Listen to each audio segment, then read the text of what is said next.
So we wanted to be able to have the quality services come right to people in their own homes.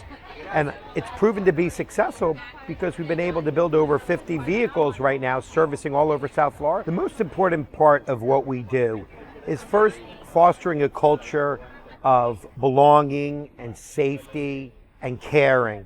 After that's established with people joining our team, we found education to be the next most important factor.